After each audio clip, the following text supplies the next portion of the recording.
Come, friendly bombs, and fall on Slough. It isn't fit for humans now. There isn't grass to graze a cow. Swarm over, death. That's how John Betjeman's poem about Slough begins, and when you think he wrote it some 50 years ago, before the Second World War, you might have thought him a bit of a prophet. Many Slough folk, though, think he was a bit of a pain, putting the mockers on their hometown. And Slough's industrial estate is home to many big companies, including the one that makes the Mars Bar, or Slough Rock as it's known round here. And so, with its magnificent shopping centres, car parks, and all the other things that have helped this jewel in Berkshire's crown become what it is today, it's little wonder that at last the citizens of Slough have struck back at Betjeman and have now published in a slim volume a paean of poetic praise in favour of their town.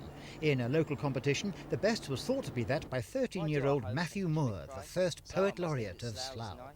Come, friendly bombs, and fall elsewhere, but please don't fall on Slough so fair. For I, for one, cannot see how anyone could dislike Slough. So, was John Betjeman wrong about this fair city? The book's editor, a published poet and former city worker who calls himself Attila the Stockbroker, thinks he was.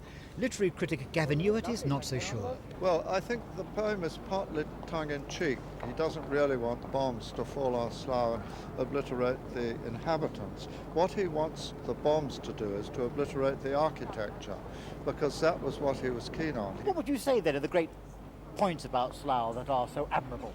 Oh, Queensmere Shopping Precinct, the trading estate, a marvellous semi-professional football team in the Vauxhall Local League Premier Division, the canal and the reservoir, and, all the great poets there are in Slough. I mean, we've got the new 10th Street Cinema here now. It's the Cannes of the North, it's the Berkshire Riviera, it's the jewel in Margaret's Southern Crown.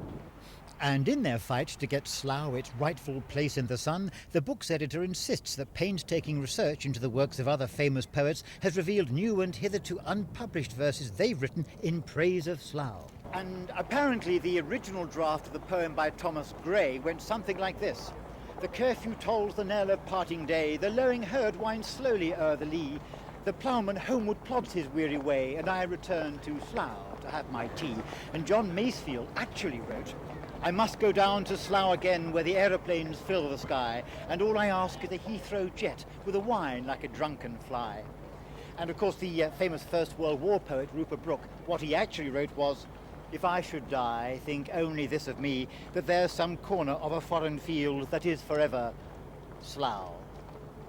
And when you think that the definition of Slough in the dictionary is a quagmire, a marsh, a mire, it shows how much courage it takes for people to actually live here and how much more courage it takes for them to contest the views that John Betjeman holds of the place. This is Christopher Rainbow in the mire for Thames News.